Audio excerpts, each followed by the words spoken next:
Hi guys, today is the sixth session on the chapter number 2, electric potential and capacitance.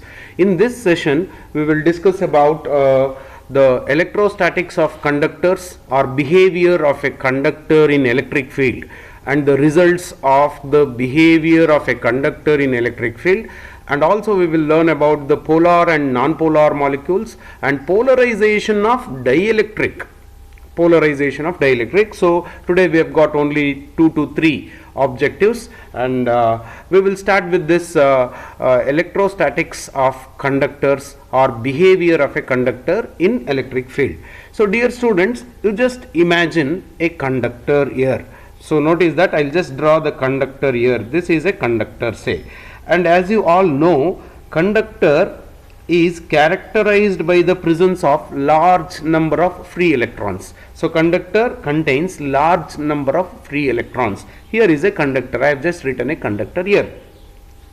Suppose if you apply the external electric field, what happens? That is the things we are supposed to study. If you apply the electric field, what happens to the behavior or how it starts behaving? That is what we have to learn very clearly. So this is the conductor, a metal, and as I told you, metal is characterized by the presence of large number of free electrons, and we call them as conduction electrons. And these conduction electrons will be randomly moving here and there, and you know that. Suppose now say you apply the external electric field in this direction. You are applying this external electric field. I call this as EA. What EA represents? EA represents the applied electric field, applied external electric field. So I'll write here, this is applied external electric field, applied external electric field. So now when we do that, so quite obviously you know what happens, you can guess what happens. The electrons, which are the negative charge carriers which are present in the conductor, slowly drift towards this end and they get accumulated here. So the negative charges, the electrons come and accumulate here, and see that the electrons, after accumulating there, now what remains is the positive charges on this side. Positive charges are accumulating here. So therefore there is an electric field now set up inside the conductor. The electric field is set up inside the conductor, and that electric field we call it as induced electric field, and that induced electric field is in this direction. Induced electric field is in the direction opposite to the applied electric field, that is opposite to the applied electric field. Observe that when you apply, this is just a conductor, and you have applied the external electric field say along positive x-axis, and the charges will move, electrons will move towards in the direction opposite to the external field, because you know that electric field, this EA, and the electrons will move in the direction opposite to the electric field, and therefore the free electrons, the conduction electrons present in the conductor will move in the direction opposite to the applied electric field, and they come here. These electrons will come here, and the positive charges are left over here only. Therefore there develops an induced electric field in the direction opposite to the applied electric field. And this induced electric field, E induced, is equal and opposite to the E applied electric field, EA. So E applied electric field. Therefore the net electric field intensity is equal to 0. The net electric field intensity inside the conductor is equal to 0. E net is equal to 0. Keep this in your mind. This is of course first result also. This is the first result. So remember very clearly. So we have got what? We have got a conductor here, and we have applied the external electric field.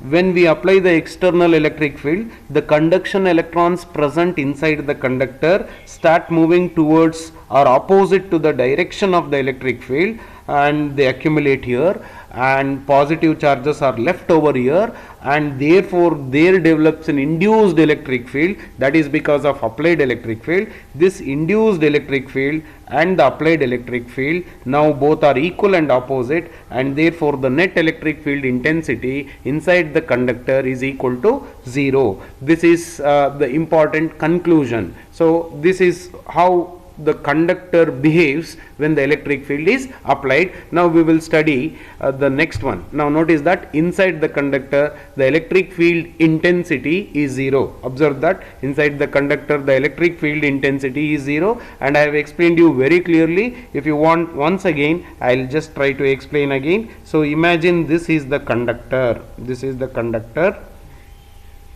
again this is the conductor, and you have applied the electric field. Say for example you have applied the electric field, and the electric field is applied in this direction.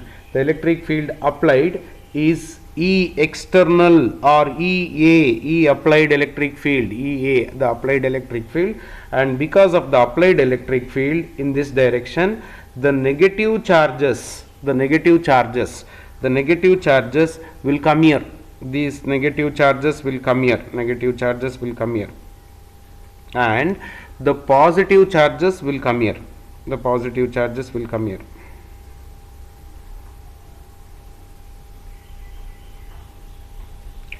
Now the electric field, internal electric field developed, the electric field developed is in this direction. Always the electric field will be in from positive to negative. This is the internal electric field or induced electric field. So this is the internal electric field. These two fields are equal and opposite. So therefore the net field, total field, E total is equal to 0. That means the electric field here is equal to 0. So remember this, electric field intensity inside the conductor when kept in a external field will be equal to 0. The electric field intensity inside the conductor when kept in the electric field is 0.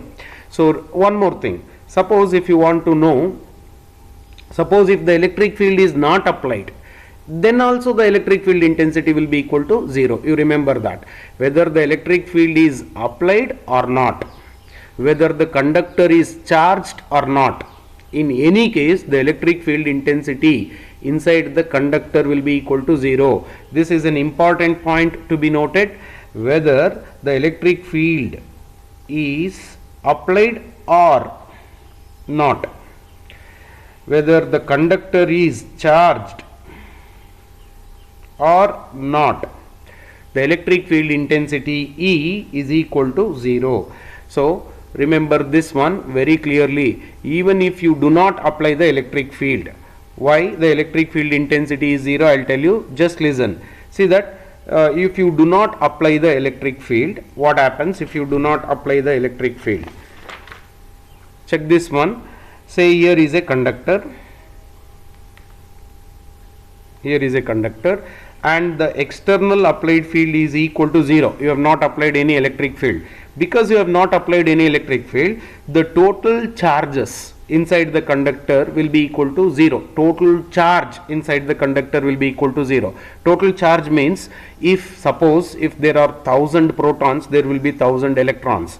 That means the total number of positive charges and the total number of negative charges will be the same, and therefore total charge will be 0. Because the total charge is 0, the total electric field is 0 inside. Total electric field is 0. So it doesn't matter whether you apply the electric field or you do not apply the electric field, the total electric field intensity will be equal to 0. And then again, if the conductor is charged or not charged, say for example you consider this conductor, this is the conductor, say it is not charged, for the time being it is not charged. When it is not charged, again the electric field intensity will be equal to 0. If it is not charged, electric field intensity is 0. Say for example now, if you just consider the conductor, now it is say charged, even though it is charged, you know that the electric field intensity here inside is equal to 0, even though it is charged, because the charges always reside on the outer surface of the conductor. So conclusion, very simple, listen. Suppose if you have a conductor and if you keep it in a external electric field, the electrons present in the conductor move in the direction opposite to the electric field, and the positive charges are left on the other side. Therefore, total electric field intensity inside the conductor is equal to 0 even if you apply the external electric field. Say in this case, if you do not apply the external electric field, then again the total electric field inside will be equal to 0. Inside is equal to 0. EA applied is 0. E is equal to E inside is also equal to 0. Total electric field will be equal to 0 because there is no external field, and the total number of charges here will be the same. I mean positive and negative charges will be equal, and therefore total charge is what to say, total charge will be equal to 0, and therefore electric field intensity is also equal to 0. And now this is getting switched off, and electric field E is equal to 0 here. Notice that this is a conductor, which is not charged, there is no charge on it, and I mean the total charge is 0. The total charge is 0, even then electric field intensity is 0. Now coming to this one, this is a charged conductor. Even though this is a charged conductor, electric field inside is equal to 0 because the charges always reside on the outer surface of the conductor. So for the sake of clarity, I am just repeating again, please listen. You have a conductor, apply the external electric field, and electric field intensity inside will be equal to 0 because when you apply the electric field intensity in one direction, there develops an internal electric field in the opposite direction. The total electric field becomes 0. When you do not apply the electric field for a conductor, again electric field is 0. Whether the electric field is applied or not, electric field intensity inside the conductor is 0. Whether the conductor is charged or not, electric field intensity is 0. I think I am very clear for you, and if you have doubts, again you have that freedom to get back to me. Now dear students, we'll go to the next concept. The next concept is the electric field is always normal to the surface of a charged conductor. Electric field is always normal to the surface of a charged conductor. Now check this one. Say here, here suppose say this is a conductor. This is a conductor. ಇದು conductor ಅಂತ ಅನ್ಕೊಳ್ಳಿ. ಈಗ ಇದು conductor ಆದರೆ, if this is the conductor, the electric field ಇದು charge ಆಗಿದೆ ಅಂತ ಅನ್ಕೊಳ್ಳೋಣ. So electric field is always normal to the surface of a charged conductor. ಈಗ ಇದು ಚಾರ್ಜ್ ಆಗಿದೆ ಅಂತ ಅನ್ಕೊಳ್ಳೋಣ, ಆಯ್ತಾ. ಇವಾಗ ಎಲೆಕ್ಟ್ರಿಕ್ ಫೀಲ್ಡು ನಾವು ಹೇಳಿದ್ದೀವಿ ಪ್ರಾಪರ್ಟೀಸ್ ಆಫ್ ಈಕ್ವಿಪೊಟೆನ್ಷಿಯಲ್ ಸರ್ಫೇಸ್ ಹೇಳುವಾಗ, ಆಮೇಲೆ properties of electric field lines ಹೇಳುವಾಗ, we have told you very clearly that electric field lines are always normal to the surface of a charged conductor. Normal ಅಂದ್ರೆ ನೋಡಿ, electric field lines ಹೀಗಿರುತ್ತೆ, these are the electric field lines. Electric field lines are always normal ಅಂದ್ರೆ ಗೊತ್ತಾಗ್ತಾ ಇದೆಯಲ್ಲ, perpendicular to the surface of a charged conductor ಈ ರೀತಿ ಇರುತ್ತೆ. ಯಾಕೆ normal ಇರುತ್ತೆ? ನಾರ್ಮಲ್ ಇಲ್ಲ ಅಂದ್ರೆ ಏನಾಗತ್ತೆ? ಫಾರ್ ಎಕ್ಸಾಂಪಲ್ ನಾರ್ಮಲ್ ಇಲ್ಲ ಅಂತ ಇಟ್ಕೊಳ್ಳೋಣ, ಈ ಕಡೆಗಿಲ್ಲ, ಇದಿಲ್ಲ, ಇಲ್ಲಿಂದ ಈ ಕಡೆಗಿದೆ ಅಂತ ಅನ್ಕೊಳ್ಳಿ. ಗೊತ್ತಾಗ್ತಾ ಇದೆ ಹೇಳಿದ್ದು? ಈ ಕಡೆಗಿದ್ರೆ ಅವಾಗ ಇದನ್ನ ಈ ಎಲೆಕ್ಟ್ರಿಕ್ ಫೀಲ್ಡ್ ಅನ್ನ ಸ್ಪ್ಲಿಟ್ ಮಾಡ್ಬೋದಾ? ನಾನು ಈ ಕಡೆಗೆ ಸ್ವಲ್ಪ, ಆಮೇಲೆ ಈ ಕಡೆಗೆ ಸ್ವಲ್ಪ ಸ್ಪ್ಲಿಟ್ ಮಾಡ್ಬೋದಲ್ವಾ? ನೋಡಿ, ಅರ್ಥ ಮಾಡ್ಕೊಳ್ಳಿ ನೀಟಾಗಿ, ಈ ಪಾಯಿಂಟ್ ಅನ್ನ ನೀಟಾಗಿ ಅರ್ಥ ಮಾಡ್ಕೊಳ್ಳಿ. If it is not normal, ಅದು ನಾರ್ಮಲ್ ಇಲ್ಲ ಅಂತಂದ್ರೆ I can now split the electric field along the surface of the conductor. ಕಂಡಕ್ಟರ್ನ ಸರ್ಫೇಸ್ ಮೇಲೆ ಸ್ಪ್ಲಿಟ್ ಮಾಡ್ಬೋದು, ಪರ್ಪೆಂಡಿಕ್ಯುಲರ್ ಆಗು ಸ್ಪ್ಲಿಟ್ ಮಾಡ್ಬೋದು. ಇನ್ನೊಂದ್ಸಲಿ ಹೇಳ್ತೀನಿ, ನೀಟಾಗಿ ಕೇಳಿಸ್ಕೊಳ್ಳಿ. ಇಲ್ಲಿ ನೋಡಿ, ಇದೊಂದು ಕಂಡಕ್ಟರ್, ಇದು ಕಂಡಕ್ಟರ್, ಆಯ್ತಾ. ಈ ಕಂಡಕ್ಟರ್ಗೆ ಎಲೆಕ್ಟ್ರಿಕ್ ಫೀಲ್ಡ್ ಹಿಂಗಿರುತ್ತೆ. ಇದು ನಾರ್ಮಲ್ ಎಲೆಕ್ಟ್ರಿಕ್ ಫೀಲ್ಡ್ ಇರೋದು. ನಾರ್ಮಲ್ ಇಲ್ಲ ಅಂತಂದ್ರೆ ಏನಾಗುತ್ತೆ ಅಂದ್ರೆ, ಇದು ಹೀಗಿರ್ಬೇಕು. ಆಕ್ಚುಲಿ ನಾರ್ಮಲ್ ಇಲ್ಲ ಅಂದ್ರೆ ಹೀಗಿರುತ್ತೆ ಅಂತ ಇಟ್ಕೊಳ್ಳೋಣ. If the electric field is not along the normal, ಅದು ಈ ರೀತಿ ಇರುತ್ತೆ ಅಂತ ಇಟ್ಕೊಳ್ಳೋಣ. ಈ ರೀತಿ ಇದ್ದಾಗ ನಾವು ಯು ಕ್ಯಾನ್ ಸ್ಪ್ಲಿಟ್, ಇದು ನೋಡ್ಬೋದು ರೆಸಲ್ಯೂಷನ್, ವೆಕ್ಟರ್ ರೆಸಲ್ಯೂಷನ್ ಹೇಳ್ಕೊಟ್ಟಿದ್ದೀನಲ್ಲ, you can split the vector into 2 components. ಯಾವ್ಯಾವ ಕಾಂಪೋನೆಂಟ್ ಆಗಿ ಸ್ಪ್ಲಿಟ್ ಮಾಡ್ಬೋದು ಅಂತಂದ್ರೆ, ಇದನ್ನ you can split into 2 components. ಒಂದು ಇದು ಈ ಕಡೆಗೆ, ಇನ್ನೊಂದು ಈ ಕಡೆಗೆ, ಈ ಥರ ಸ್ಪ್ಲಿಟ್ ಮಾಡ್ಬೋದು. ಅರ್ಥ ಆಗ್ತಿದೆಯಾ ಹೇಳಿದ್ದು? ನಾವು if you split that there is a component of electric field. ಇಲ್ಲಿ ನೋಡಿ, there is a component of electric field on the surface of the conductor. ಇಲ್ಲಿ ಎಲೆಕ್ಟ್ರಿಕ್ ಫೀಲ್ಡ್ ಇದ್ರೆ ಅವಾಗ ಇಲ್ಲಿ ಇರೋ ಪಾಸಿಟಿವ್ ಚಾರ್ಜು ಇಲ್ಲಿಂದ ಇಲ್ಲಿಗೆ ಹೋಗುತ್ತೆ ತಾನೆ, ಎ ಇಂದ ಬಿಗೆ ಹೋಗುತ್ತೆ ತಾನೆ. ನಾನು ಹೇಳಿದ ಅರ್ಥ ಆಗ್ತಾ ಇದೆಯಾ? ಎ ಇಂದ ಬಿಗೆ ಹೋಗುತ್ತೆ ಅಂದ್ರೆ ಇಲ್ಲಿರೋ ಚಾರ್ಜ್ ಇಲ್ಲಿ ಹೋಗ್ಬಿಡ್ಬೇಕು. ಇಲ್ಲಿರೋ ಚಾರ್ಜ್ ಇಲ್ಲೋದ್ರೆ ಈಕ್ವಿ ಪೊಟೆನ್ಷಿಯಲ್ ಸರ್ಫೇಸು ಗೊತ್ತಲ್ವಾ ನಿಮಗೆ? ಈಕ್ವಿ ಪೊಟೆನ್ಷಿಯಲ್ ಸರ್ಫೇಸ್ ಆದರೆ ಇದು ಚಾರ್ಜ್ ಮೂವ್ ಆಗಲ್ಲ, ಒಂದು ಕಡೆಯಿಂದ ಇನ್ನೊಂದು ಕಡೆಗೆ ಮೂವ್ ಆಗಲ್ಲ, ಯಾಕೆಂದರೆ ಸೇಮ್ ಪೊಟೆನ್ಷಿಯಲ್ ಇರುತ್ತೆ. ಅಂದರೆ ಇಲ್ಲಿ ಏನಾಗುತ್ತೆ, ಸರ್ಫೇಸ್ ಕರೆಂಟ್ಸ್ ಡೆವಲಪ್ ಆಗಿಬಿಡುತ್ತೆ, ಸರ್ಫೇಸ್ ಕರೆಂಟ್ಸ್ ಡೆವಲಪ್ ಆಗುತ್ತೆ.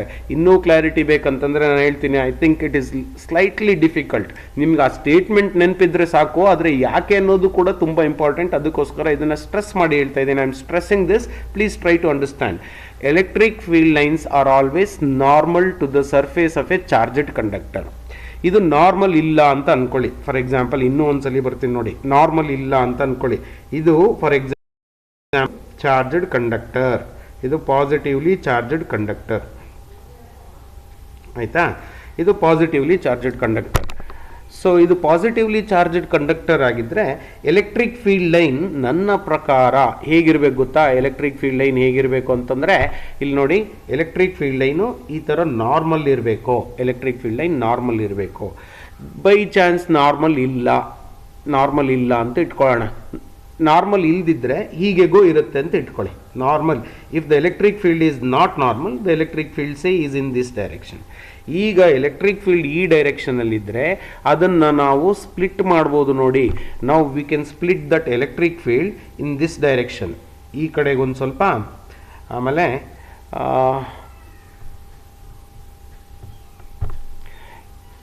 ಈ ಕಡೆಗೆ ಸ್ವಲ್ಪ ಸ್ಪ್ಲಿಟ್ ಮಾಡ್ಬೋದು. ಅರ್ಥ ಆಗ್ತಿದೆ ನಾನು ಹೇಳಿದ್ದು? ಈ electric field this is the normal ಇದು ನಾರ್ಮಲ್ ಎಲೆಕ್ಟ್ರಿಕ್ ಫೀಲ್ಡು. ನಾರ್ಮಲ್ ಇಲ್ಲ ಅಂದರೆ ಈ ಥರ ಇರುತ್ತೆ. ಅಂದರೆ ಏನರ್ಥ, ಇದು ನಾರ್ಮಲ್ ಇಲ್ಲ ಅಂದರೆ ಆ ಗ್ರೀನ್ ಕಲರಲ್ಲಿ ಬರ್ದಿದ್ದೀನಲ್ಲ, ಅದು ಎಲೆಕ್ಟ್ರಿಕ್ ಫೀಲ್ಡ್ ಆಗಿರುತ್ತೆ ಅಂತ ಅಂದ್ಕೊಳ್ಳಿ, ಜಸ್ಟ್ ಅಸ್ಯೂಮ್. ಇವಾಗ ಈ ಥರ ಇದ್ದರೆ ಎಲೆಕ್ಟ್ರಿಕ್ ಫೀಲ್ಡನ್ನು ಪರ್ಪೆಂಡಿಕ್ಯುಲರ್ ಡೈರೆಕ್ಷನಲ್ಲಿ ಮತ್ತು ಪ್ಯಾರಲಲ್ ಡೈರೆಕ್ಷನಲ್ಲಿ ಸ್ಪ್ಲಿಟ್ ಮಾಡ್ಬೋದು. ಇದು ಈ ಸ್ಪ್ಲಿಟ್ ಮಾಡಿದ್ರೆ ಅವಾಗ ಕಂಡಕ್ಟರ್ ಮೇಲೆ ಎಲೆಕ್ಟ್ರಿಕ್ ಫೀಲ್ಡ್ ಇದೆ ಅಂತಾಯಿತು, ಎಲೆಕ್ಟ್ರಿಕ್ ಫೀಲ್ಡು ಇಲ್ಲಿಂದ ಇಲ್ಲಿಗೆ ಇದೆ ಅಂತಾಯಿತು. ಅವಾಗ ಇಲ್ಲೊಂದು ಚಾರ್ಜ್ ಇದೆ ಅಂದ್ಕೊಳ್ಳಿ, ಎ ಹತ್ರ ಒಂದು ಚಾರ್ಜ್ ಇದೆ ಅಂದ್ಕೊಳ್ಳಿ. ಎಲೆಕ್ಟ್ರಿಕ್ ಫೀಲ್ಡ್ ಇರೋದ್ರಿಂದ ಅದು ಎ ಇಂದ ಬಿಗೆ ಬಂದ್ಬಿಡ್ಬೇಕು ಅಂದರೆ ಸರ್ಫೇಸ್ ಕರೆಂಟ್ಸ್ ಡೆವಲಪ್ ಆಗುತ್ತೆ. ಅಂದರೆ ಅದ್ರ ಮೇಲಿನೇ ಕರೆಂಟ್ ಮೂವ್ ಆಗೋಕ್ಕೆ ಶುರು ಆಗುತ್ತೆ. That is not possible. There is no surface current and therefore we always say that ಏನದು electric field is always normal to the surface of a charged conductor. ಇನ್ನೂ doubt ಇದ್ದರೆ you just think about this, ಇದನ್ನು ಯೋಚನೆ ಮಾಡಿ. Electric field normal ಇಲ್ಲ ಅಂದರೆ there develops A current ಬಂದ್ಬಿಡುತ್ತೆ. ಅಂದರೆ ನೀವೊಂದು ಕಂಡಕ್ಟರ್ ಇಟ್ಕೊಂಡ್ರೆ ಆ ಕಂಡಕ್ಟರ್ನ ಚಾರ್ಜ್ ಮಾಡಿಟ್ರೆ ಚಾರ್ಜಸ್ ಮೂವ್ ಆಗ್ತಾ ಇರುತ್ತೆ, ತನ್ನಿಂದ ತಾನೇ ಮೂವ್ ಆಗ್ತಾ ಇರುತ್ತೆ. ಅದು ಸಾಧ್ಯನಾ ಅಂತ ಯೋಚನೆ ಮಾಡ್ಕೊಳ್ಳಿ. ಈಗ ಏಕೆಂದರೆ ನಾರ್ಮಲ್ ಇಲ್ಲ ಅಂದರೆ ಯಾವುದೋ ಒಂದು ಡೈರೆಕ್ಷನಲ್ಲಿ ಇರಬೇಕು. ಯಾವುದೋ ಡೈರೆಕ್ಷನಲ್ಲಿದ್ದಾಗ ಅವಾಗ ಸ್ಪ್ಲಿಟ್ ಮಾಡಿದ್ರೆ ಒಂದು ನಾರ್ಮಲ್ ಕಾಂಪೊನೆಂಟ್ ಬರುತ್ತೆ, ಇನ್ನೊಂದು ಪ್ಯಾರಲಲ್ ಕಾಂಪೊನೆಂಟ್ ಬರುತ್ತೆ. ಪ್ಯಾರಲಲ್ ಕಾಂಪೊನೆಂಟ್ ಕಂಡಕ್ಟರ್ ಮೇಲೆ ಇರೋದ್ರಿಂದ ಚಾರ್ಜು ಕಂಡಕ್ಟರ್ ಮೇಲೆ ಒಂದು ಜಾಗದಿಂದ ಇನ್ನೊಂದು ಜಾಗಕ್ಕೆ ಹೋಗಬೇಕು, ಒಂದು ಜಾಗದಿಂದ ಇನ್ನೊಂದು ಜಾಗಕ್ಕೆ ಹೋಗಬೇಕು. ಆವಾಗ ಚಾರ್ಜ್ ಮೂವ್ ಆಗೋಕ್ಕೆ ಶುರು ಆಗುತ್ತೆ. ಯಾವುದ್ರ ಮೇಲೆ? ಕಂಡಕ್ಟರ್ ಮೇಲೆ. ಅಂದರೆ ಸರ್ಫೇಸ್ ಕರೆಂಟ್ಸ್ ಡೆವಲಪ್ ಆಗುತ್ತೆ. ಸರ್ಫೇಸ್ ಕರೆಂಟ್ಸ್ ಇರಲ್ಲ, ಡೆವಲಪ್ ಆಗಲ್ಲ. ಹಾಗಾಗಿ we say that electric field is always normal to the surface of a charged conductor and electric field lines are always perpendicular to the surface of a charged conductor. In fact, I have taken lot of time in explaining you this. We'll go to the next point and see that the next point is this.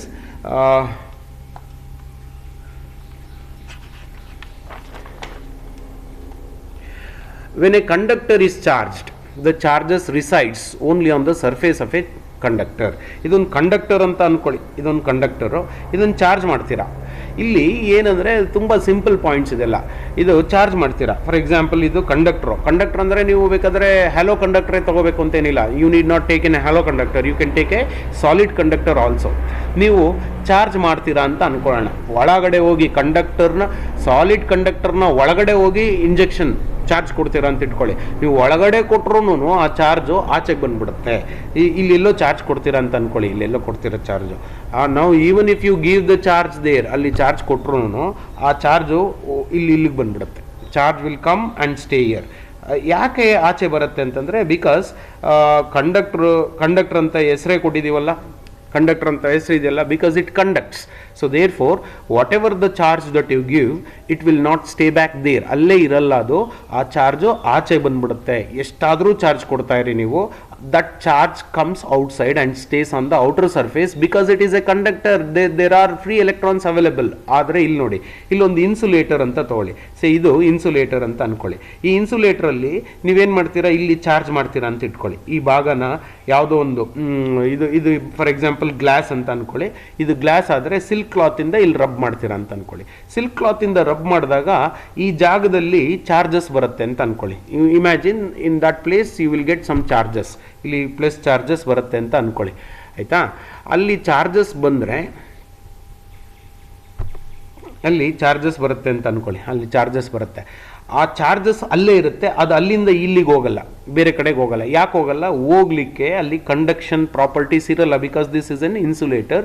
ಈ charge ನೀವು ಇಲ್ಲಿ ಕೊಟ್ಟಿರೋ charge ಅಲ್ಲೇ ಉಳ್ಕೊಳ್ಳುತ್ತೆ. Charge remains localised over there only because this is an insulator.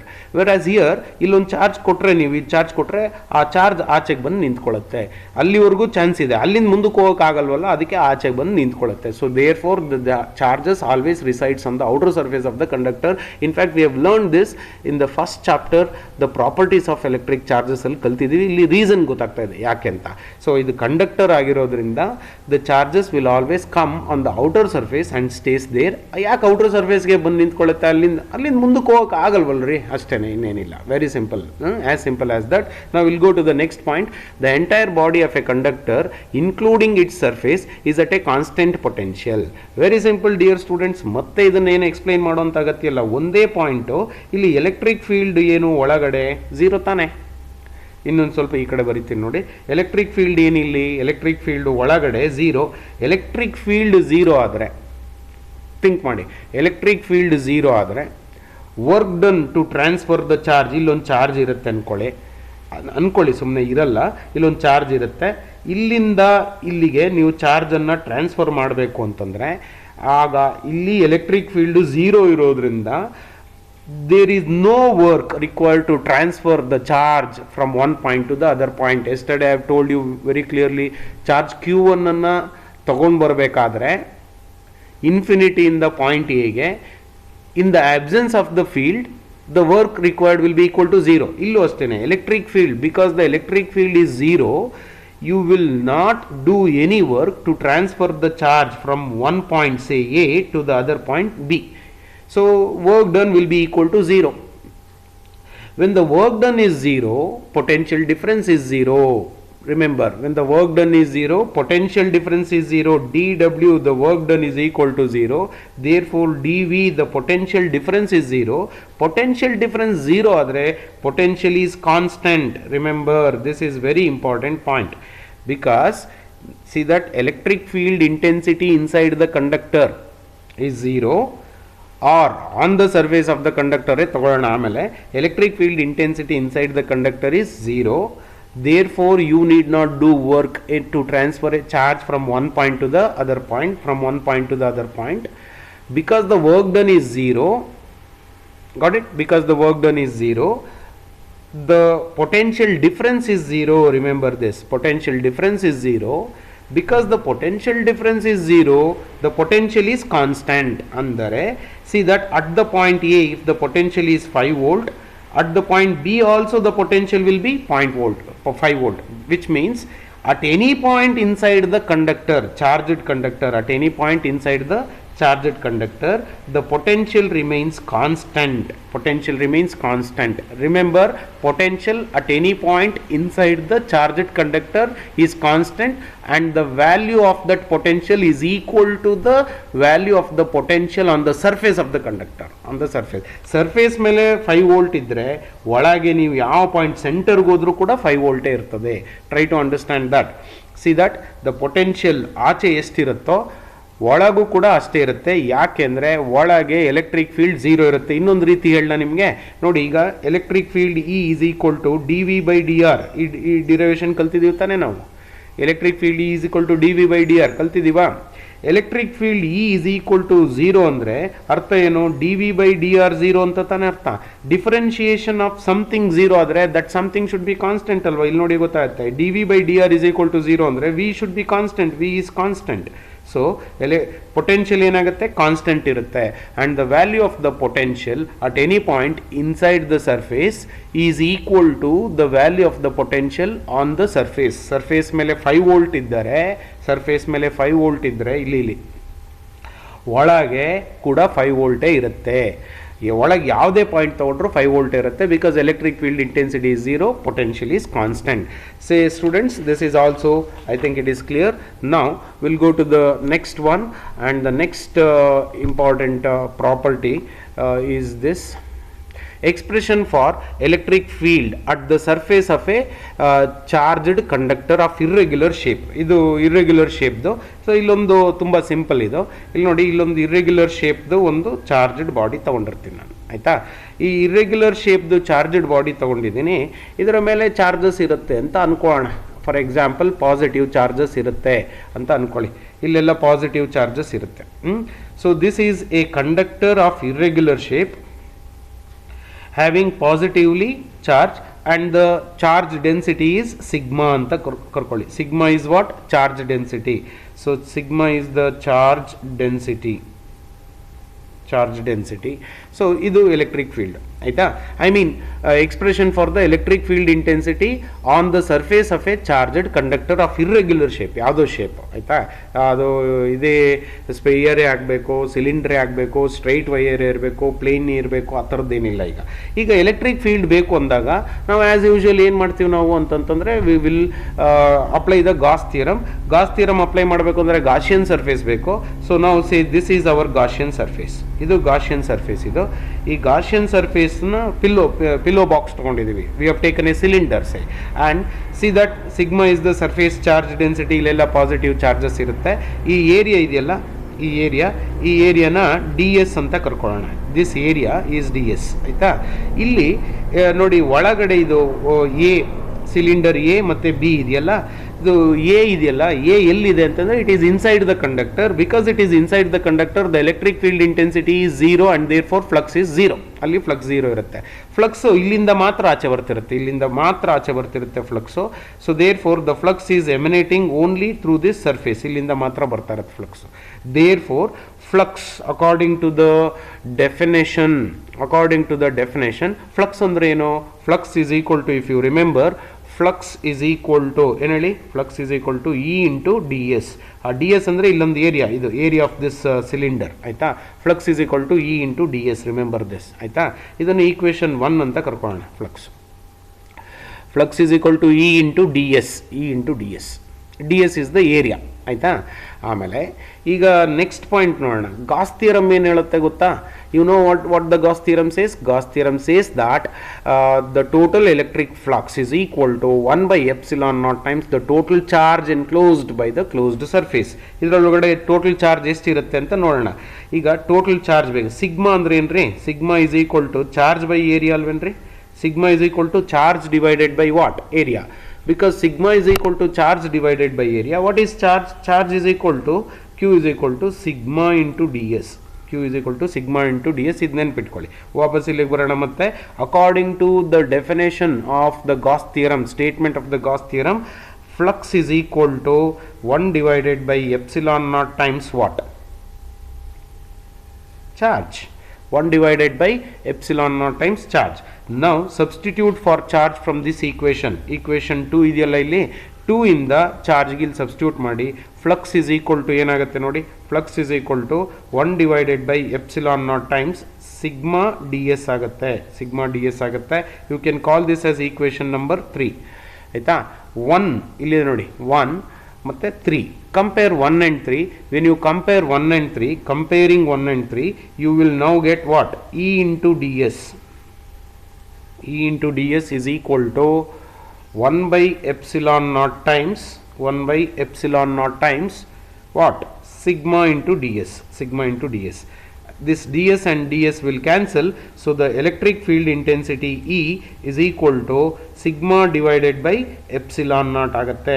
Sigma divided by epsilon naught ಆಗುತ್ತೆ. Remember this, electric field intensity is equal to sigma by epsilon naught. Applications of Gauss theorem ನಲ್ಲಿ ನಾವು electric field intensity due to a plane charged sheet ಅದು ಕಂಡುಹಿಡಿದಿದ್ದೀವಿ. ಅಲ್ಲಿ sigma divided by 2 epsilon naught ಬರುತ್ತೆ, remember that. Whereas here we have considered the electric field intensity of a charged body of irregular shape ಇದೆ. ಹಾಗಾಗಿ ಒಳಗಡೆ ನಾವು ನೋಡಿದಾಗ electric field intensity 0 ಇರುತ್ತೆ and the electric flux will be only through this in the opposite. ಇಲ್ಲಿ ಬನ್ನಿ, see that there is electric field in this direction, right? Electric field in the direction, ಇಲ್ಲಿ area vector ಮತ್ತು electric field ಒಂದೇ ಡೈರೆಕ್ಷನಲ್ಲಿ ಇರುತ್ತೆ. ಹಾಗಾಗಿ theta 0 ಬರುತ್ತೆ. Theta 0 E D S. Actually ನಿಮಗೆ ಗೊತ್ತಲ್ಲ ಫ್ಲಕ್ಸ್ ಅಂದರೆ ಏನು ಹೇಳಿ? ಫ್ಲಕ್ಸ್ ಅಂದರೆ flux is equal to E D S cos theta ತಾನೆ. ಇಲ್ಲಿ ಥೀಟಾ 0 ಇರುತ್ತೆ. ಯಾಕೆ ಥೀಟಾ 0 ಇರುತ್ತೆ ಅಂದರೆ electric field and area both are in the same direction. ಇಲ್ಲಿ ಬರೀತೀನಿ ನೋಡಿ. ಈಗ ಎಲೆಕ್ಟ್ರಿಕ್ ಫೀಲ್ಡು ಈ ಡೈರೆಕ್ಷನಲ್ಲಿ ಇರುತ್ತೆ, d s the area vector ಕೂಡ ಸೇಮ್ ಡೈರೆಕ್ಷನಲ್ಲಿ ಇರುತ್ತೆ. Therefore theta is equal to 0 ಆಗುತ್ತೆ. ಥೀಟಾ 0 ಆದರೆ flux is equal to E D s ಬಂತು. And sigma is equal to q by d s. What is sigma? Charge by area, charge per unit area. And Q is equal to sigma D S. Now just use Gauss theorem here. Compare the equation definition of flux and also flux according to the Gauss theorem. You will get E is equal to sigma by epsilon naught, expression for electric field intensity on the surface of a charged conductor. Dear students, we'll move on to the next concept. Yes, electrostatic shielding. So what is electrostatic shielding antandre? Very simple. It is the process of making the region free from the external electric field. It is the process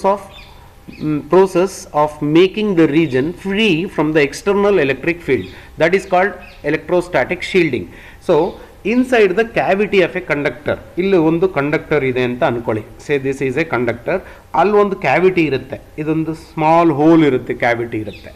ಈ cavity ಇದೆಯಲ್ಲ, inside the cavity, ಇಲ್ಲಿ electric field intensity 0 ಇರುತ್ತೆ, whether the conductor is charged or not charged, whether the external field is applied or not applied. You know that in the beginning I have told you, inside ಏನಾಗಿರುತ್ತೆ, electric field intensity will be equal to 0.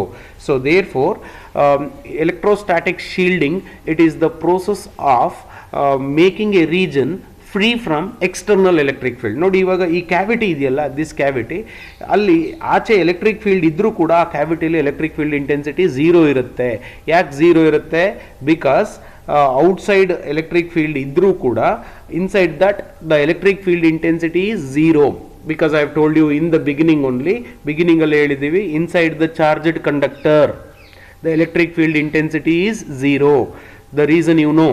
So therefore the process of making a region free from the external electric field is known as electrostatic shielding, and it is used to safeguard some electrical instruments.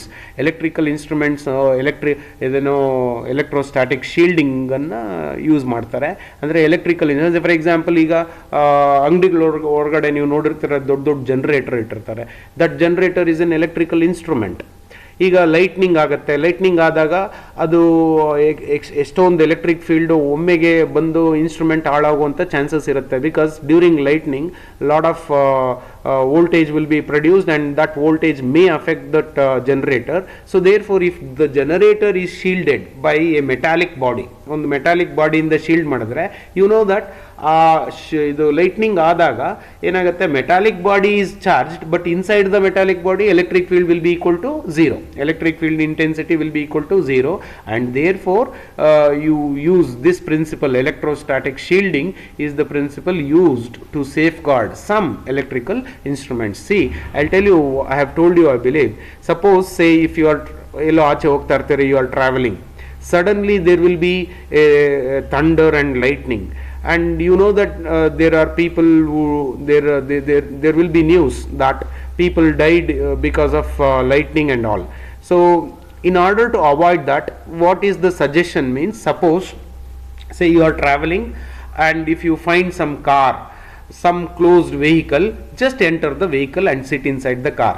Why? Because because of this electrostatic shielding. Inside the conductor, the electric field will be equal to 0. Therefore, you can avoid yourself from lightning, from electrification due to lightning, by just sitting inside the car, because even though the car, everything, the metallic body is charged, everything, so inside the car you will be safe because the electric field intensity will be equal to 0. So that is one important thing, dear students, you just remember. And now we'll move on to the next topic, and the next topic is about the polar and non-polar molecules. Polar and non-polar molecules.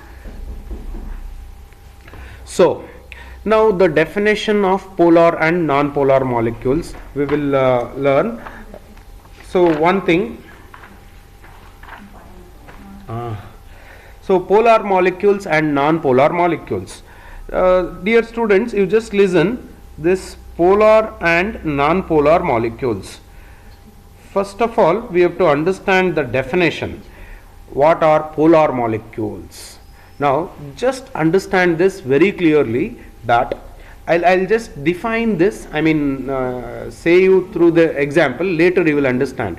First let us try and learn what are these polar molecules. Okay, so polar molecules. Now consider this say molecule like HCl,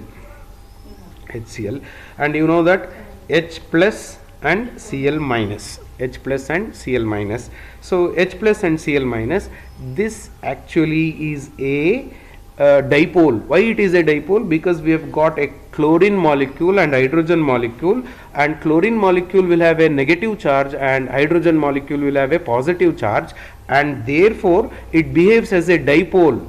And now notice that the center of gravity of a negative charge is chlorine molecule, and the center of gravity of a positive charge is hydrogen, and the center of gravities are not matching, they are not coinciding. If the center of gravity of a positive charge and negative charge does not coincide, such molecule we call it as polar molecules. Remember, so what are polar molecules? The definition is very clear for you. Polar molecules are those in which the center of gravity of a positive charge and the center of gravity of a negative charge does not coincide. Again, listen again. H plus, I write again. So HCl. So hydrogen is a positive ion, chlorine is a negative ion. Now notice that the center of gravity of a negative charge is chlorine atom, the center of gravity of a positive charge is hydrogen atom. The centers of gravities are not coinciding. If the centers of gravities are not coinciding, such molecules are called polar molecules. Such molecules are called polar molecules. You can take the example of, another example of water molecule. See that here is the hydrogen atom and oxygen atom. Notice that oxygen, oxygen has got negative charge, hydrogen positive. Notice here there is a dipole between the oxygen and hydrogen here. There is a dipole here, and there is one more dipole here between oxygen and hydrogen here, and therefore now the center of gravity of these two hydrogen atoms will be somewhere here. I'll just call this point as A. The center of gravity of hydrogen atoms is at the point A, whereas the center of gravity of a negative charge is the oxygen atom, and therefore the center of gravity of the oxygen atom and the center of gravity of the hydrogen atom, which is positive, are not coinciding. They are not coinciding. Since they are not coinciding, we now call that as a polar molecule. So remember, polar molecules are the molecules in which the center of gravity of a positive charge does not coincide with the center of gravity of a negative charge. Positive charge center of gravity, negative charge center of gravity do not coincide. Such a molecule is called polar molecule. And one more important point, a polar molecule is the one in which it has got intrinsic permanent dipole moment. Notice dear students, here if you come to this HCl molecule, see that since they are separated, there is a dipole. This is actually a dipole, and whenever there is a dipole, there will be a dipole moment, and the dipole moment, you know that it is from negative charge to the positive charge. See, in this direction there will be a dipole moment. So therefore a polar molecule will possess an intrinsic permanent dipole moment. You have to remember two important things about the polar molecule. So what is a polar molecule? A polar molecule is the one in which the center of gravity of a positive charge and the center of gravity of a negative charge does not coincide, and in a polar molecule there is an intrinsic permanent dipole moment directed from the negative charge to the positive charge. Example for polar molecules, HCl molecule, water molecule, these two are polar molecules. So I hope it is very clear. And now polar dielectrics, very simple. What are polar dielectrics? Polar dielectrics are the materials which are made up of polar molecules. That's it, nothing else. So polar dielectrics are the materials which are made up of what? Which are made up of polar molecules. Okay, so very simple, dear students. Now we will learn about another type of molecules called as non-polar molecules. Non-polar molecules, yes. So here we learn about non-polar molecules, polar and non-polar molecules. So what are non-polar molecules? Now on contrast you can really guess the definition. Non-polar molecules are those in which the centers of gravity of a positive charge and a negative charge do coincide agatte. When the center of gravity of a positive and negative charge coincide, such molecules we call it as non-polar molecules.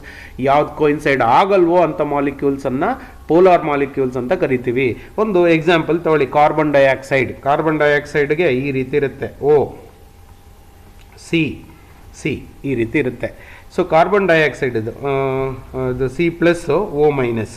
ಇಲ್ಲಿ ನೋಡಿ, ಈ ಎರಡು carbon, these two carbon atoms are on either side of the oxygen atom, and therefore the center of gravity of what? Center of gravity of the two carbon atoms is same as of the oxygen atom. The center of gravity of two carbon atoms is coinciding with the center of gravity of the oxygen atom. ನೋಡಿ, ಇಲ್ಲಿ ಒಂದು carbon atom ಇದೆ, ಇಲ್ಲೊಂದು carbon atom ಇದೆ.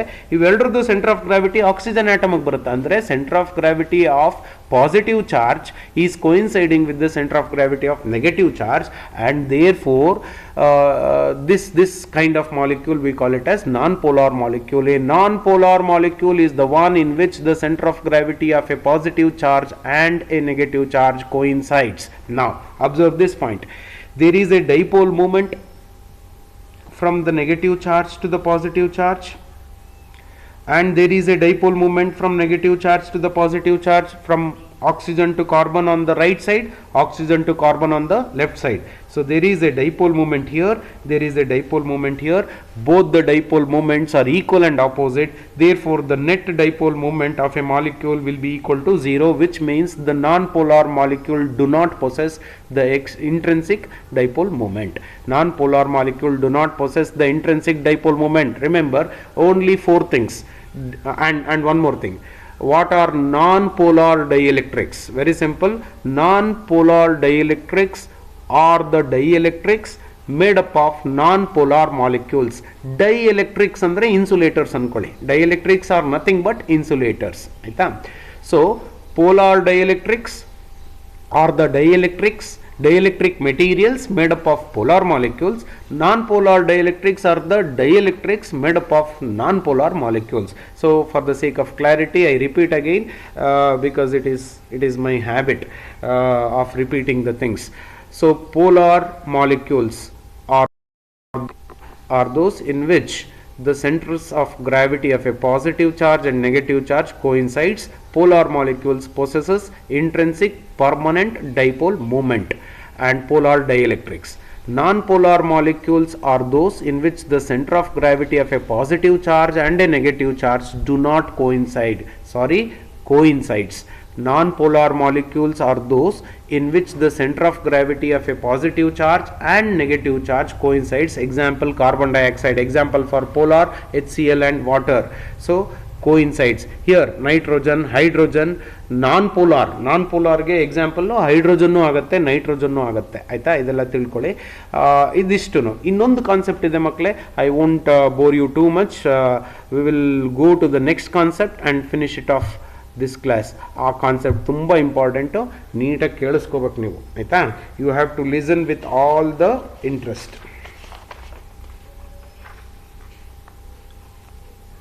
Okay. Polarization of dielectrics, very important and easy concept. Polar molecules. Now let us consider what a dielectric material. This is a dielectric material. Imagine this is a dielectric material and made up of polar molecules. This is a dielectric material made up of polar molecules, and the external field is not applied. EA is equal to 0. There is no external field. Remember, this is a dielectric material made up of what? Polar molecules, and therefore and external electric field applied is 0. Therefore Allah. So listen properly. This one is a dielectric material made up of polar molecules. There is no external electric field applied here. And here we will take another case. This is also a dielectric material made up of polar molecules, but there is external electric field applied. Two cases. Hope it is clear for you.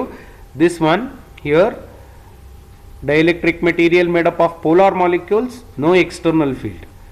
Dielectric materials made up of polar molecules, applied electric field is there. Now just see what happens in this case. ಈ ಕೇಸಲ್ಲಿ ಏನಾಗುತ್ತೆ ಅಂದರೆ, the polar molecules I am representing here, ಇಲ್ಲಿ plus minus, ಈ ಥರ plus minus, ಈ ರೀತಿ plus minus ಇರುತ್ತೆ, ಈ ರೀತಿ ಇರುತ್ತೆ ನೋಡಿ ಮಕ್ಕಳೇ. So listen here. Here I have written the polar molecules. In the absence of the external electric field, see that the dipoles are oriented randomly. They are oriented in a random zigzag agi hegandrage orient agirutte, because they have that freedom. They have oriented randomly. Remember this. So because of random orientation, ಏನಾಗುತ್ತೆ, see that the dipole moment of one molecule ಅದು ಈ ಕಡೆಗಿರುತ್ತೆ ನೋಡಿ, ಇನ್ನೊಂದು molecule ಈ ಕಡೆಗಿದೆ ನೋಡಿ, ಈ ಕಡೆಗಿದೆ. So the dipole moment of one molecule may be equal and opposite with the dipole moment of the other molecule. Therefore the net dipole moment will be equal to 0. I'll tell you. See, ಈಗ ಇಲ್ಲೊಂದು ಇದು ಏನದು polar ಇದು dielectric ಇದೆ, which means ಇಲ್ಲೊಂದು dielectric material ಇದೆ. ಈ dielectric material ಏನು, it is made up of polar molecules. ಇದು ಪೋಲಾರ್ ಮಾಲಿಕ್ಯೂಲ್ಸ್ ಇಂದ ಮಾಡಿದೆ. So this is made up of polar molecules. So you have to understand very clearly that the dipoles are oriented randomly in different directions. Because of the random orientation of the dipoles in different directions, the net dipole moment will be equal to 0. What is that? You have to understand. Very simple. See that, students, if 1000 dipoles are aligning towards left, all the probability will be there that 1000 dipoles will be aligning towards right. Therefore the net dipole moment will be equal to 0. If 100 dipoles are aligning upwards, 100 dipoles will align downwards. There is a probability. So therefore total dipole moment, net dipole moment will be equal to 0. So therefore net dipole moment, P net dipole moment will be equal to 0. So remember this. Now coming to this point, E point ಗೆ ಬಂದಾಗ, see that when you apply the external electric field, now what happens, the positive charge of the dipole will move in the direction of the electric field. Positive charge will move or tends to move in the direction of the electric field. So tends to move irutte athwa move agutte. Hagagi the dipole starts aligning in one common direction. The dipole starts aligning, tends to starts at hige bardange irutte antalla. It is not compulsory. It depends on the external field that you are applying. Stronger the field you apply, more dipoles will align in one direction. right? So therefore what happens in this case, now when you apply the external electric fields, now the dipole starts aligning in one common direction, now what happens, the dipole moment of this molecule all gets added up. So in this case it is cancelling, in this case it is getting added up, because the dipoles are aligning in one common direction because of the applied electric field. Therefore the dipole, I mean this one, develops the net dipole moment. P net is not equal to 0, which means the net dipole moment is not equal to 0. So conclusion is very simple, students. When you consider a dielectric material made up of polar molecules, when the electric field is not applied, the net dipole moment is equal to 0, because the dipoles are oriented randomly and the net dipole moment becomes equal to 0. Each molecule possesses the dipole moment, but the net dipole moment will be equal to 0 because of the random orientation. Coming to this point, when you have the same dielectric material made up of polar molecules, but in the presence of the external electric field, what happens, the dipoles align or tend to align in the direction of the applied electric field, and therefore because of that alignment the net dipole moment it will possess, therefore the net dipole moment will not be equal to 0. As simple as that. Now polarization of dielectrics. Coming to the next one, non-polar molecules. Now notice, dear students, non-polar molecules, suppose say this is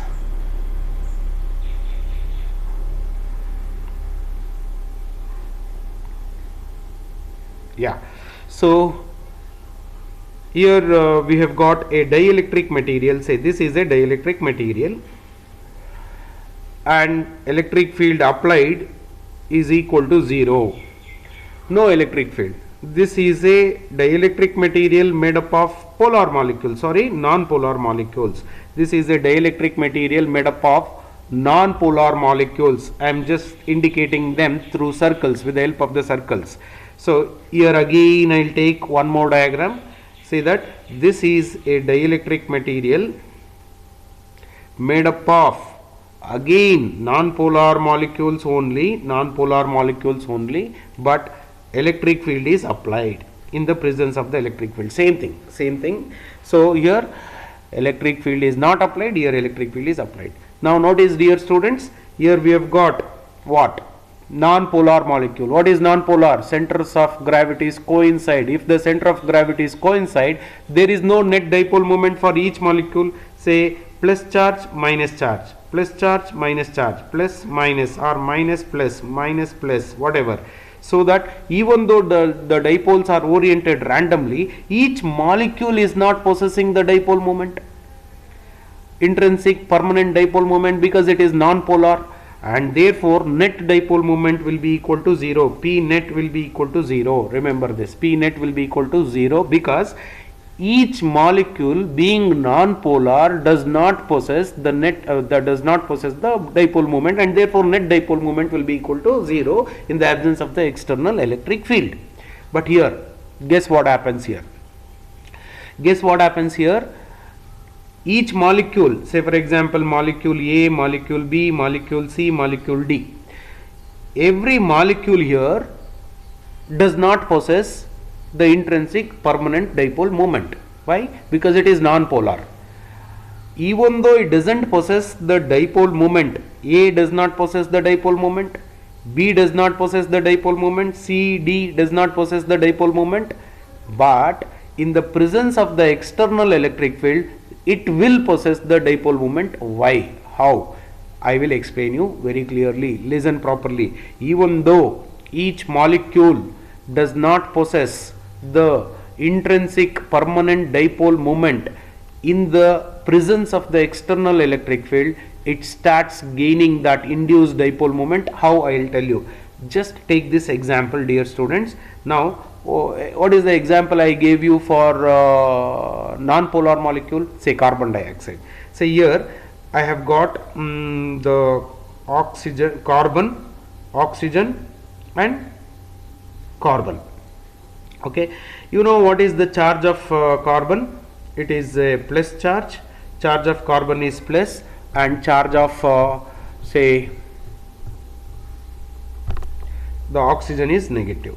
Now generally you know what happens, the dipole moment from oxygen to carbon on the left side, oxygen to carbon on the right side, both are equal and opposite, they cancel, and therefore there is no net dipole moment. Is it clear for you? In the absence of the external field. Suppose if I apply the electric field here, what happens if I apply the electric field? This positive carbon atom starts moving in this direction.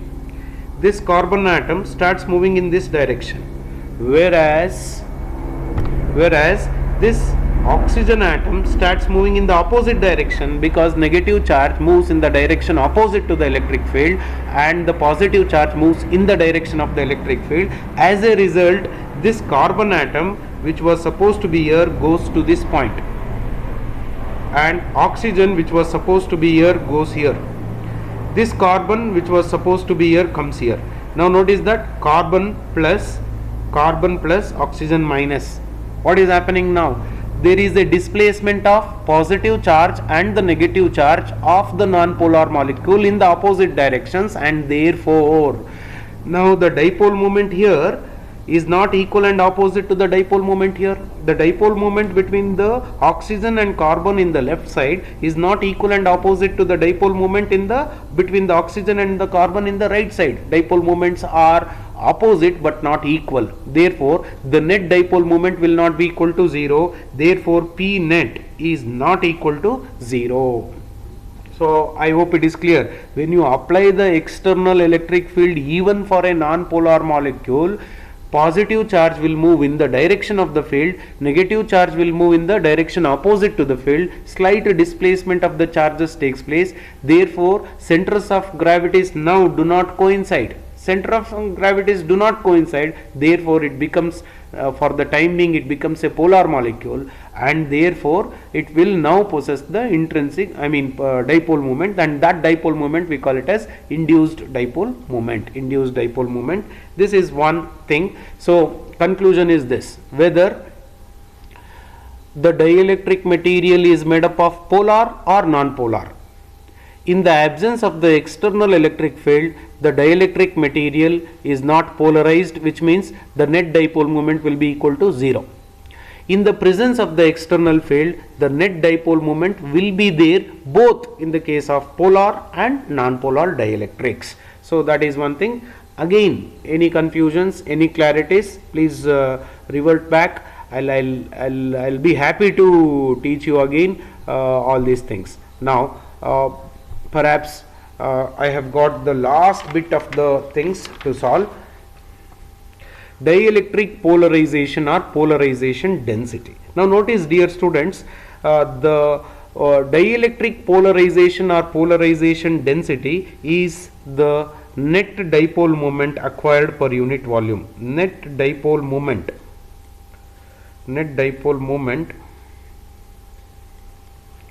acquired per unit volume. Now notice this one. I will come to this point again. See that if you apply the stronger field, what happens? The net dipole moment will be more. I told you this. So the net dipole moment acquired per unit volume is called this one. That is called dielectric polarization or polarization density, that is denoted by this letter P. So P is equal to net dipole moment per unit volume, remember, and this P, vector P, is directly proportional to the electric field. Vector P is directly proportional to what? Electric field. So now what happens? P is directly proportional to the electric field, and P is equal to this chi into E, electric susceptibility. It is known as electric susceptibility. Chi is known as electric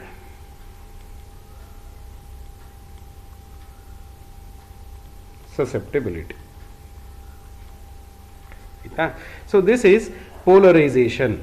So the net dipole moment per unit volume is called polarization or polarization density, and that polarization density is directly proportional to the applied electric field, and polarization is equal to chi into E, that is the applied electric field.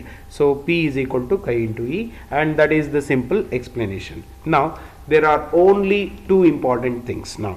One is about the dielectric strength. Yes, dielectric breakdown. Illi, what is that you have to understand is very simple. Dielectric breakdown. Now notice this one. Say for example, here is the dielectric material. What happens if you apply the electric field? Whether it is made up of polar or non-polar molecules, if you apply the electric field, the positive charge of the dipole will move in this direction, negative charge will move in the opposite direction. Positive charge tends to move in this direction, positive charge of the dipole moves in this direction, negative charge will move in the opposite direction. So therefore, what happens here? Positive charge will move in this direction, negative charge in this direction, because always you know positive charge moves in the direction of the electric field, negative charge moves in the direction opposite to the electric field, and because of that there will be a breakdown. That means breakdown of a molecule. So that is called dielectric breakdown. That means the phenomena in which a dielectric substance loses its insulating property. I have told you that dielectric material is nothing but a insulating material, loses its insulating property and acquires a conducting property in a strong electric field is called dielectric breakdown. Remember again, I repeat again, please listen. Say this is the polar molecules, I mean polar or non-polar, any dielectric material. You have applied the electric field here. You have applied the electric field here, and you consider a molecule somewhat like this. Say for example, here is the positive charge and negative charge. You know that the positive charge moves in the direction of the field, negative charge moves opposite to the direction of the field, and because of this tendency there is a chance that the molecule will break down. Once you apply the sufficient electric field, the molecule will break. The molecule will break and the body, the material, loses its insulating property and starts behaving as a conductor. So that phenomena we call it as dielectric breakdown. So what is dielectric breakdown? It is the phenomena in which a dielectric substance loses its insulating property and start behaving as a conducting property under the influence of a strong electric field. That is called dielectric breakdown, and that happens only because of the movement of the negative and positive charges in the opposite direction. That is called dielectric breakdown. One last definition, students. Dielectric strength. What is dielectric strength? See that the maximum illi, for example, illi barana okay illi. So say this is some material. You apply the electric field illi apply ಮಾಡ್ತೀರಾ, first 10 apply ಮಾಡ್ತೀರಾ, ಆವಾಗ break down ಆಗಲ್ಲ. ಇಲ್ಲಿ minus ಇದೆ plus ಇದೆ, break down ಆಗಲ್ಲ. 20 ಮಾಡ್ತೀರಾ, break down ಆಗಲ್ಲ. ಬ್ರೇಕ್ ಡೌನ್ ಆಗಲ್ಲ ಅಂದರೆ ಈ ಪಾಸಿಟಿವ್ ಚಾರ್ಜ್ ಈ ಕಡೆಗೆ ಹೋಗ್ತಾ ಇರುತ್ತೆ, ನೆಗೆಟಿವ್ ಚಾರ್ಜ್ ಈ ಕಡೆಗೆ ಹೋಗ್ತಾ ಇರುತ್ತೆ, but still the molecule will be intact. There is bond between the two molecules. So 30 ಮಾಡ್ತೀರಾ, ಅವಾಗೂ ಆಗಲ್ಲ. ಸೊ 31 ಮಾಡ್ತೀರಾ ಅಂತ ಇಟ್ಕೊಳ್ಳಿ, ಅವಾಗ ಬ್ರೇಕ್ ಡೌನ್ ಆಯಿತು ಅಂತ ಅನ್ಕೊಳ್ಳೋಣ. What is the meaning? So when you apply the electric field which is equal to 31, it breaks down. That means what is the maximum electric field intensity it can withstand? 30. So 30 units anta itkolli. So what is the meaning here? This molecule can withstand, or this material can withstand the maximum electric field intensity of 30 units, because more than that the breakdown happens. So that maximum electric field intensity that the dielectric material can withstand without dielectric breakdown is called dielectric strength. Is that clear? So maximum electric field intensity that a material can withstand without dielectric breakdown. ಈಗ ನಾನು ಇನ್ನೊಂದ್ಸಲಿ ಹೇಳ್ತೀನಿ ಬೇಕಂದ್ರೆ ನೋಡಿ, ಈಗ ಇಲ್ಲಿ dielectric material ಇದೆ, this is A dielectric material. ಇಲ್ಲೊಂದು molecule ಇದೆ, ಇಲ್ಲಿ ನಾವು say for example electric field intensity 10 units ಹಾಕ್ತೀವಿ ಅನ್ಕೊಳ್ಳೋಣ. ಅವಾಗ ಇದು ಈ ಕಡೆಗೆ ಹೋಗುತ್ತೆ, ಇದು ಈ ಕಡೆಗೆ ಹೋಗುತ್ತೆ. 20 ಹಾಕ್ತೀವಿ, ಇನ್ನೂ ಹೋಗುತ್ತೆ, ಬಟ್ ಇಂಟ್ಯಾಕ್ಟ್ ಇರುತ್ತೆ. 30 ಹಾಕ್ತೀವಿ, 31 ಆಗ್ತಿದ್ದಂಗೆ ಏನಾಗುತ್ತೆ, ಬ್ರೇಕ್ ಆಗ್ಬಿಡುತ್ತೆ ಮಾಲಿಕ್ಯೂಲು. ಅಂದರೆ ಮ್ಯಾಕ್ಸಿಮಮ್ ಎಲ್ಲಿವರೆಗೂ ಕೊಡ್ಬೋದು ನೀವು, 30ವರೆಗೂ ಕೊಡ್ಬೋದು ಅಂತ ಈ ಎಕ್ಸಾಂಪಲಲ್ಲಿ ನಾನು ಹೇಳ್ತಾ ಇರೋದು. In this example you can give the 30 units of electric field so that the dielectric breakdown will not happen. That is the maximum electric field intensity you can apply to this material before dielectric. So if you apply more than that, the material will break down. That is the other unit to volt per meter irutte. The unit is volt per meter. That is the maximum. This one you can apply. Is that clear? So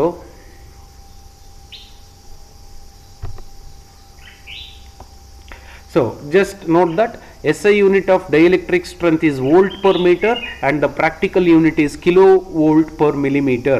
For air, the dielectric material, for air it is 0.8 kilovolt per millimeter. For paper it is 14 kilovolt per millimeter. For glass it is 30 kilovolt per millimeter. Dimensional formula for dielectric strength. Dielectric strength is nothing but electric field intensity. ಅಷ್ಟೇನೆ, electric field intense volt per metre ಅಥವಾ newton per coulomb ಅದು. ಆಮೇಲೆ ಅದರ dimensions M L T to the power -3 A to the power -1, where A refers the current, T refers the time, L length, M is the mass. So dielectric strength of air is 0.8 kilovolt per millimeter. Remember, for paper it is 14 and for glass it is 30. So dear students, hope everything went fine and hope you have understood. If you want, you can listen the video again, and still if you have any doubts, you just please come back to me. I'll explain with all the happiness. Fine. Anyway, thanks for watching. Bye.